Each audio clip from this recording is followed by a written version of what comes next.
on satellite, on Freeview, on cable, on radio, on mobile, on the web and around the world. This is First at 9 on Other Derana 24/7. Tonight on First at 9, local government polls. Prime Minister Ranil Wickremesinghe says he requested the Election Commission to hold elections after the budget. Seeking partnerships. Sri Lanka Freedom Party says it will go for local government elections in collaboration with other parties of the UPFA. Building the expressway. President Maithripala Sirisena instructs officials to be more transparent when implementing the Central Expressway project. Cannot be silent. Attorney General's Department says will challenge the decision by Arjun Aloysius to refrain from providing evidence on the bond issue. And in international headlines, deadly inferno. Fire at a school in Kuala Lumpur, Malaysia kills 24 students, scores injured.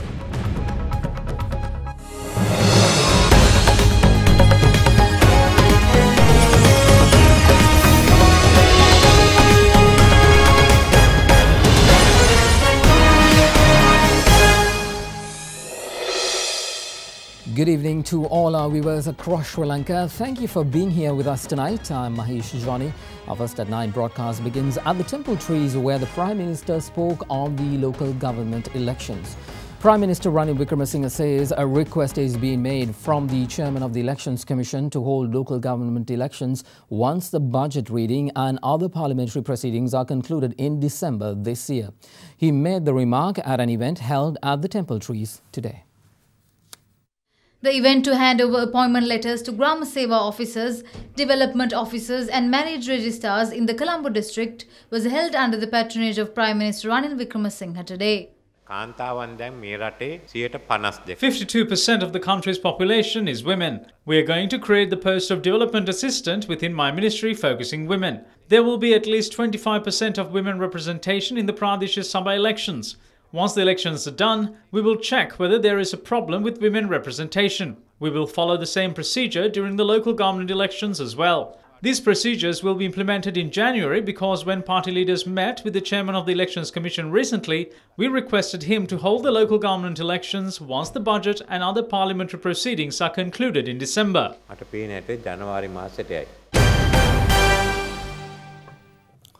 The Colombo High Court has informed the Attorney General's Department to make submissions on September 20th for the bail application on Lalit Weerathunga and Anusha Palpita. The attorneys representing the former Presidential Secretary Lalit Weerathunga and former TRC Director General Anusha Palpita filed a petition against the verdict delivered against them by the Colombo High Court on September 11th. The lawyers filed the petition with the Court of Appeal seeking a court order annulling the verdict delivered by the High Court.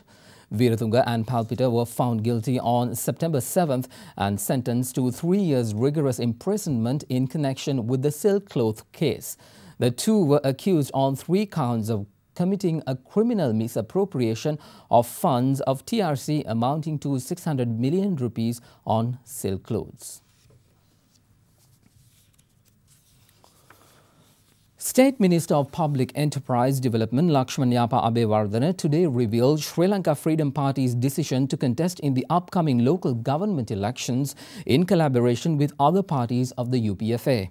Addressing a media briefing held by the party today, he also said that the SLFP will undergo a restructuring process in the coming months under the directives of the party chairman, President Maithripala Sirisena. We established 10 committees for the immediate restructuring process of the party, and ministers were appointed for the representation of each district. A decision was also made to appoint a presidential coordinator for every district.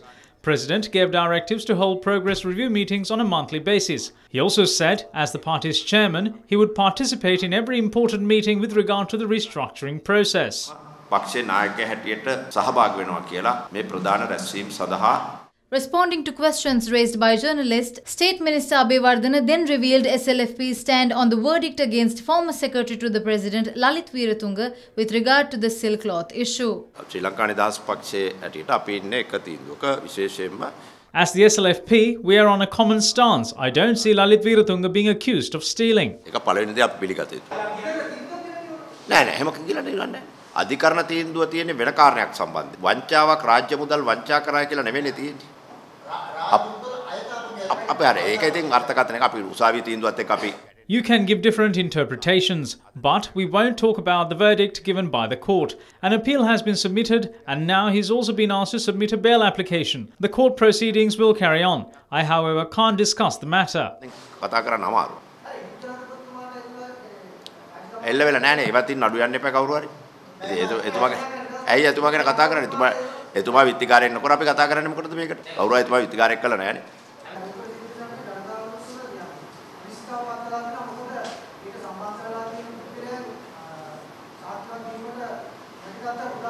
මේ කොමිෂමකට ඕන සාක්ෂි නොදී ඉන්න පුළුවන් පුජ්‍යලෙකුට. ඒක ප්‍රශ්නයක් නෑ. හැබැයි දිනුම් ප්‍රකාශකෙන් දෙන්න. It's no problem if a witness doesn't want to testify before a presidential commission through an affidavit. But that choice of the witness builds a rather negative case for him or her. The CEO of the company accepted that he lied. The attorney representing the company withdrew from representing them. The Commission of Inquiry is on the stance that they mislead the commission. By saying he can't testify, he proves to the country that he can't talk for himself anymore. The commission made a wise decision by accepting his affidavit. But whoever does not want to testify here cannot do the same in court. The attorneys representing the state can then make counter-arguments that could be disadvantageous to the witness. එතකොට රජයේ නීතිඥයාට ප්‍රශ්න අහන්න පුළුවන්. එදා නුදුන්නේ මේක නිසා මෙන්න මේ කාරණා අහනවා කියලා. In a press release circulated today, former President Mahinda Rajapaksa expressed his sentiments on the conviction of former Secretary to the President Lalith Weerathunga and former Director of the TRC Anusha Palpita, stating that ruling shocked the nation. In his statements, former President explicitly stated that both Palpita and Weerathunga had only carried out legitimate instructions given to them by the President at that time, and that the current regime should act responsibly to protect state servants from simply executing their duties. He also stated that the Economic Affairs Ministry carried out a survey through some of the officers to identify the requirements of silk clothes at temples countrywide, and the suppliers were instructed to hand over the material to a main temple in each divisional secretariat. He further explains that this was a project implemented countrywide involving 11,021 temples and was also an aid supplied to temples, not to voters. According to the former president, quote, after the silk clothes reaches the temple, the chief incumbent monk became the sole authority who could decide when, how and to whom the silk clothes will be distributed. No time frame was imposed on the temples to carry out the distribution. They could have been distributed either immediately or even a year later at the discretion of the chief incumbent of the temple. End of quote. Now let's get you the latest on the bond issue. Acting Solicitor General Dappula De Oliveira stated in the Presidential Commission of Inquiry probing the controversial bond issuance today that the Attorney General's Department does not agree with yesterday's order made by the Commission, saying it won't force Arjun Aloysius to testify beyond his refusal. Now, he further stated that relevant measures will be taken on the order upon the directions of the Attorney General. The Commission ordered the former Director of Perpetual Treasuries Limited to appear and confirm whether he is willing to testify before the Commission or not. Accordingly, upon the commencement of today's proceedings, the Chairman of the Commission, K.T. Chitrasiri, ordered Arjun Aloysius to state his intention while standing next to the witness box. In response, Aloysius said that he decided not to testify upon legal advice. Then Acting Solicitor General Dappula De Oliveira stated that the Attorney General's Department does not agree with the order made by the Commission, saying it won't force Arjun Aloysius to testify beyond his refusal. The Chief Executive Officer of Perpetual Treasuries Limited, Kasun Palisena, testified before the Commission today, and Deputy Solicitor General Milinda Gunatilaka pointed out that Perpetual Treasuries Limited earned an inordinate profit when Employees Provident Fund did not bid at the auction and purchase bonds from the Perpetual Treasuries Limited in the secondary market. In the meantime, the witness was made to listen to a telephone conversation where Arjun Aloysius gives him internal information of the central bank and some other governmental organizations. Deputy Solicitor General questioned him as to what is implied by the mention of our friends in powerful places in the phone recordings. Responding, Kasun Palisena said he does not know what is meant by it. Deputy Solicitor General Milinda Gunathilaka then said Kasun Palisena's response cannot be accepted since Arjun Aloysius could not be referring to only his friends by the term our friends. In other local stories, President Maithripala Sirisena urges that it is the role of the private sector to take advantage of the conducive economic climate of the country and explore new Asian markets and new export products and help achieve the economic goals. These views were expressed by the President at the 21st Presidential Export Awards ceremony held at the BMICH in Colombo this morning. The pioneers of the export sector of the country who contribute to the country's economy were felicitated during the Presidential Export Awards ceremony. Exporter of the Year. Recently, we saw re-exports of tea and pepper, yet there are instances where we have to question as to which extent the applied process is correct. I believe it is necessary to pay attention to the quality in re-exports and complaints that are lodged in this regard. Our immediate goal for the next 3 years is to increase our exports to US dollars 20 billion by 2020. So far, Sri Lanka has seen limited success in exporting to Asian markets, but accounted for only 6% of Sri Lanka's exports. Sri Lanka's 2 leading exports are not among the top 10 product categories traded in the world. The national export strategy doesn't look at traditional sectors. The new trade policy addresses 4 critical aspects. Competitiveness through domestic policy reforms, absolutely important. Market access and trade facilitation. Macroeconomic balance, policy and institutional coherence. Trade adjustment for firms and people. Another progressive step is the ratification of the WTO Trade Facilitation Agreement. The National Trade Facilitation Committee has begun initiating an identified set of reforms for Sri Lanka so that our exporters can efficiently engage in a fast-moving international trade system. We are also conscious of unfair trade practices that our Sri Lankan businesses have to contend, and that is why we have formulated a robust anti-dumping legislation which will be hopefully passed in Parliament within this year. Now, later in the day, at a progress review meeting held at the Road Development Authority, President Maithripala Sirisena emphasized the importance of a transparent national policy in building expressways.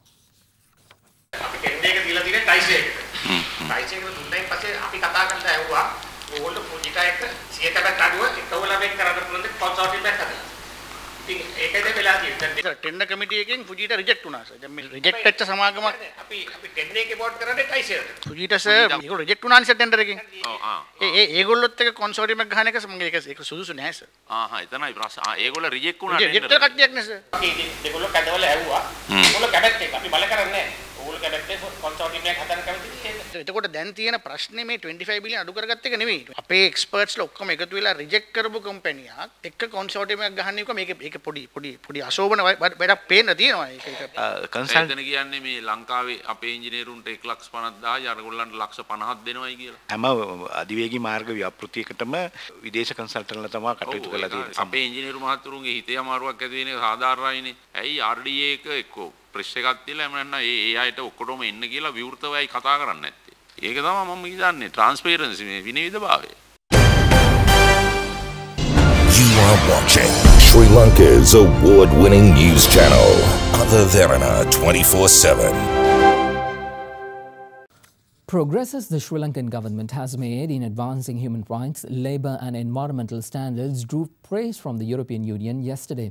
European Union Ambassador Tang Lai Mak met with Prime Minister Ranil Wickremesinghe last afternoon and said the government's cooperation is a reminder of how much the situation has changed in the country, including real advances in human rights. He, however, stressed that there are still many areas where reforms is yet to be delivered. According to a recent media communique released by the delegation of the European Union to Sri Lanka and Maldives, a team of senior officials from Brussels have been in Sri Lanka for the last 10 days on a fact-finding mission which focused on the status of the implementation of 27 international conventions, of which Sri Lanka is a signatory. The communique says that the team had a range of meetings with government ministers, civil society, trade unions and international organizations. They also travelled to Jaffna and Kilinochchi to meet the Chief Minister of the Northern Province and hear the views from civil society, including a number of human rights activists. Following a constructive meeting with Prime Minister Ranil Wickremesinghe, Ambassador Tunglai Mark said the excellent cooperations by the government is a reminder of how much the situation has changed in the country over the last 2.5 years. He added that it is of paramount importance that the government delivers on its commitments, including replacing the Prevention of Terrorism Act with counter-terrorism legislation consistent with international standards and allowing people in custody to have access to a lawyer from the point of arrest. Also in local stories, several leaders from the several bhikkhu organizations calls on the President and Prime Minister to take action against politicians who insult and demean the service rendered to the society by the Buddhist clergy. They made this appeal at a media briefing held in Colombo today. Today, leaders and their followers are hurt by the fact that the Buddhist clergy is speaking about the current political situation. If they can remove a minister in Chile from his post over remarks on the program 360, then we would like to ask the leaders of this country as to why they still keep ministers like Ranjan Ramanayake and Sarath Fonseca who continue to insult Buddhism and the Bhikkhu community.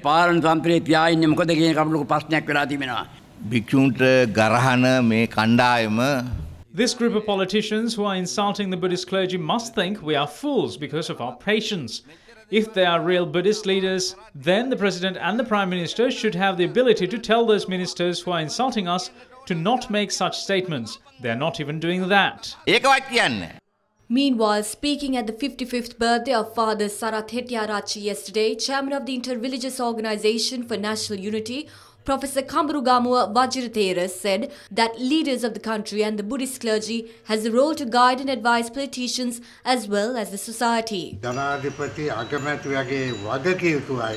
The President and the Prime Minister must advise and guide these ministers not to insult and shame religious leaders and the clergy in this manner. The reason why the community is decent and harmonious is because of religious leaders. They should understand that they will lose the respect and trust of the society through such remarks. This will result in the breakdown of society. At the same time, we wish to remind our clergy not to insult this group of politicians who are speaking irresponsibly.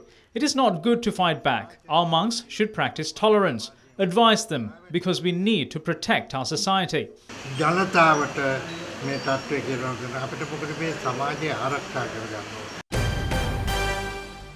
UPFA parliamentarian Bandula Gunawardena challenges that a case be filed against him if he has produced forged documents against former Secretary to the Treasury K.R. Paskaralingam. He made this challenge responding to questions raised by journalists at a media briefing held in Colombo today.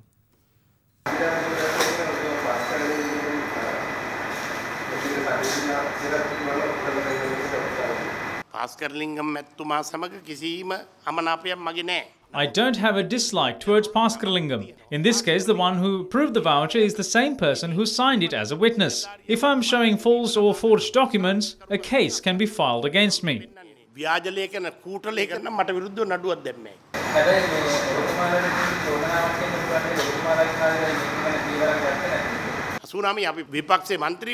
1989, we were opposition MPs. Had we produced these, we would have disappeared. Former Deputy Minister Arundhika Fernando insists that he has no issues with President Maithripala Sirisena. However, it is his objective to topple the government. The UPFA parliamentarian of the Puttalam district was removed as the Deputy Minister of Tourism and Christian Affairs earlier this week. Former Deputy Minister Fernando made the remarks at a media briefing held in Colombo this morning. Cabinet media briefings have become comical. People watch it for fun. It has deteriorated. We don't betray the nation or the country for financial gains. We understand that the path taken by this government is wrong. There are some respectable politicians in both parties, but one group is destroying the country. We don't have any ill feeling towards the President or the SLFP. Our issue is with the government and some of the members of it. I have no desire to continue in the present government, but I will do everything to topple this government. Even the president has been informed of it. What we want to do is to unite the Sri Lanka Freedom Party. Once it is done, we have no objection if President Maithripala Sirisena is re-elected president. You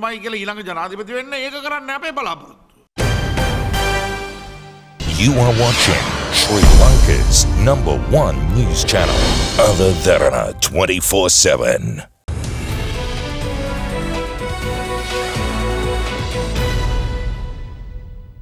Welcome back everyone, on to business news. In the second installment of our three-part series with the CEO of Sri Lankan Airlines, Suren Rathwatta, we bring you clarity on the much debated topic of salaries of the carrier's upper management.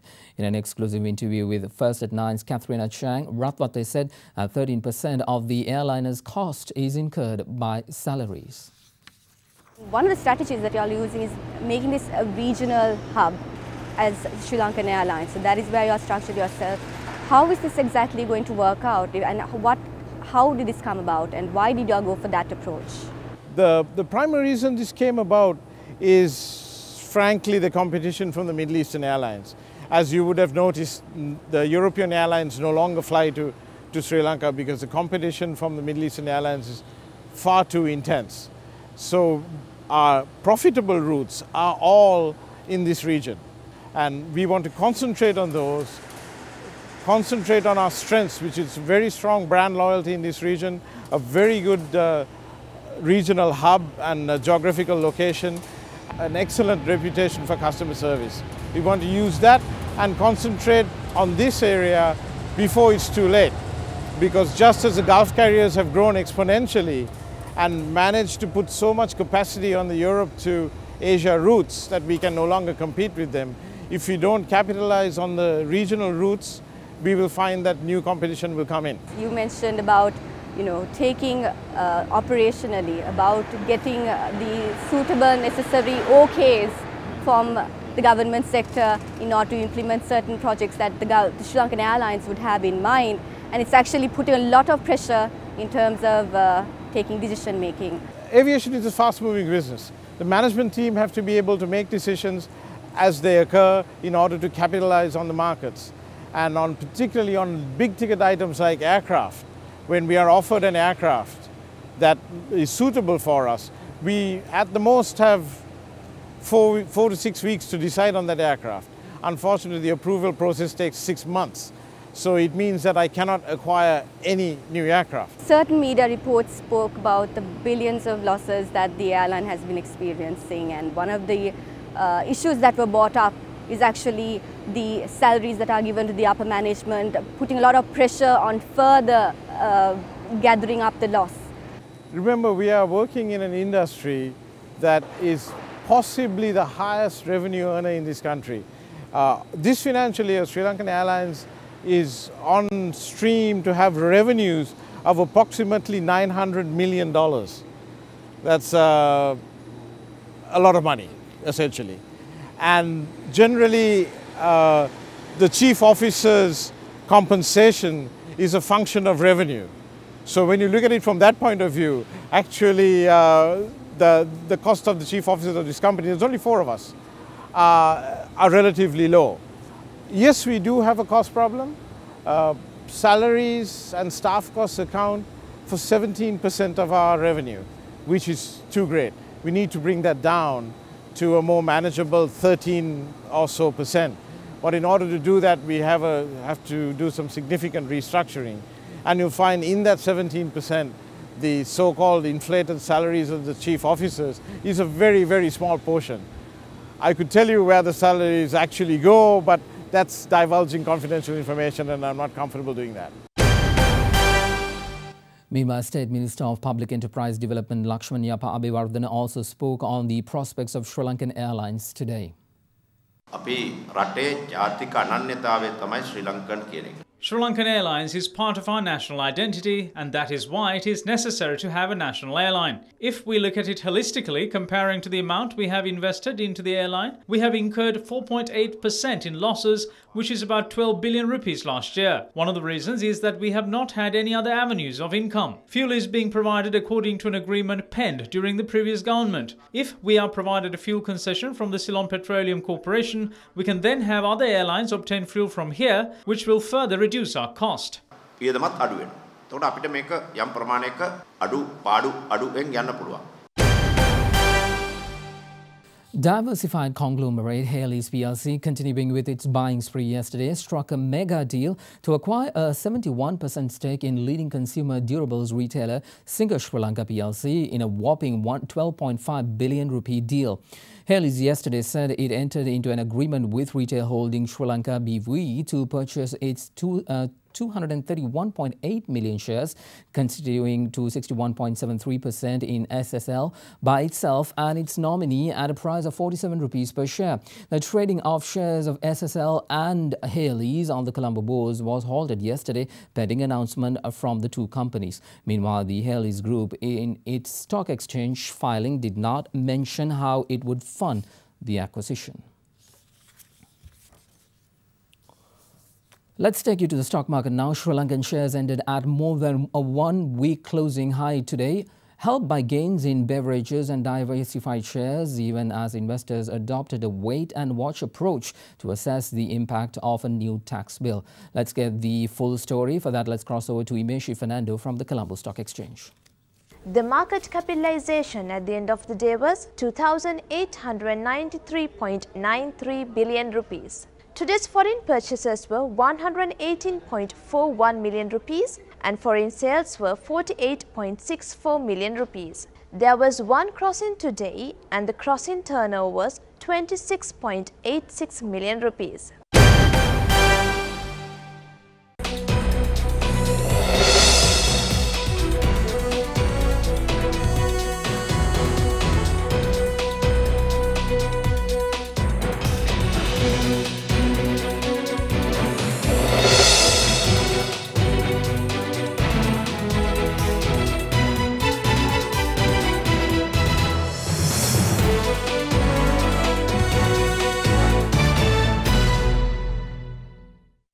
You are watching Sri Lanka's premier news channel, Other Derana 24/7.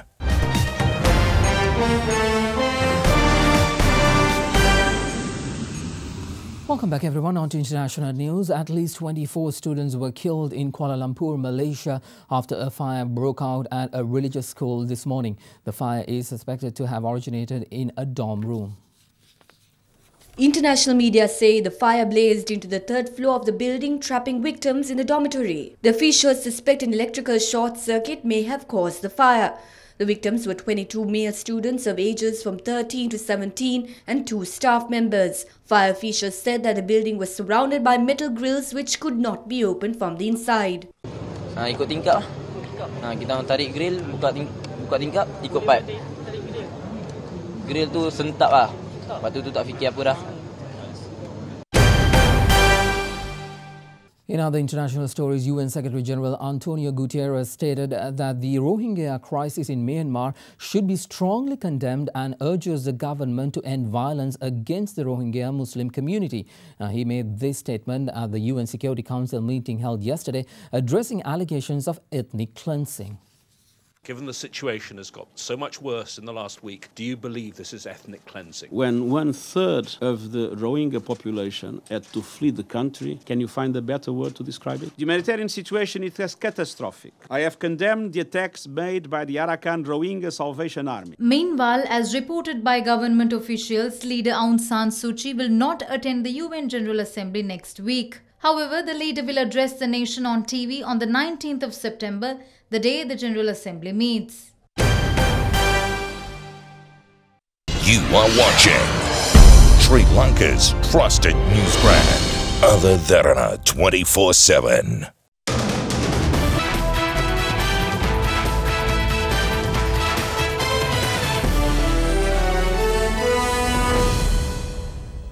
Let's move on to sports now. After a delay of almost 1 year, the resurfacing of the artificial athletics track at the Sugatadasa Stadium got underway today with the auspices of Minister of Sports Dasiri Jayasekara. The artificial athletics track at the Sugatadasa Stadium was temporarily closed in 2013 due to dilapidation. The resurfacing is done at a cost of 244 million rupees and its surfacing is expected to be in place within 6 months.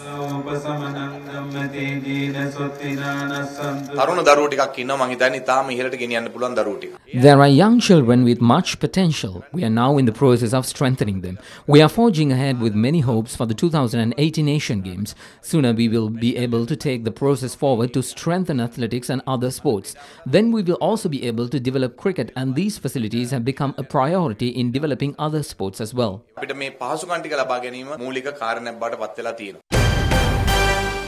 In other sports stories, Paris and Los Angeles are officially crowned by the International Olympic Committee as the host of the 2024 and 2028 Olympic Games, respectively.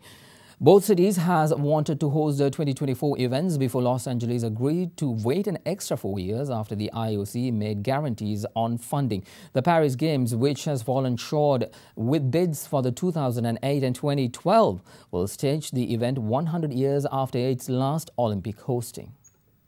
The IOC decided in July to award both games at the same time following the withdrawal of 4 of the 6 cities bidding for the 2024 Olympic amid concerns about the size, cost and complexity of organizing the world's biggest multi-sports event. Los Angeles then dropped its bid for 2024 Olympics, for which it had been campaigning for over 2 years in return for receiving the 2028 edition. The Los Angeles 2028 Games, with a budget of 5.3 billion euros, will essentially follow the plan they had in place for 2024. In a conclusion to a 3-year bidding race, IOC members voted unanimously to crown Paris as the Olympic host for 2024 and Los Angeles as the host for 2028.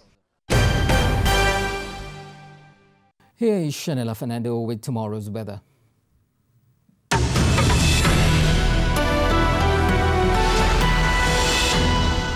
Good evening and welcome to the Weather Centre. Your temperatures for tomorrow are expected to vary between 21 and 33 degrees Celsius. As you can see, low pressure zones remain in the western province over the next 24 hours. Several spells of showers will occur at western and Sabaragamuwa provinces and in Gaul and Matara districts. Showers or thundershowers may also occur at central and Uva provinces and in Ampara and Batticaloa districts. Strong gusty winds are also forecasted over the northern region of the island. That's it from the Weather Centre tonight. Let's now take a look at your city-by-city forecast.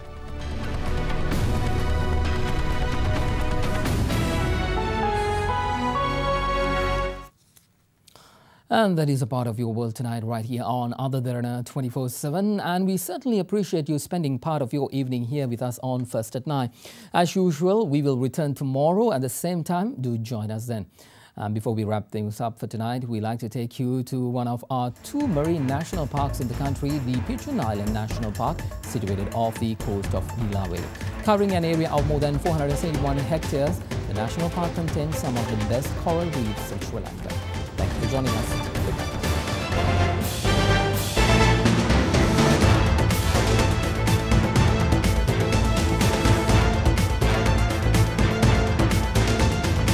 Bringing you the news and information 24 hours a day. This is Sri Lanka's premier news channel, Other Derana 24/7.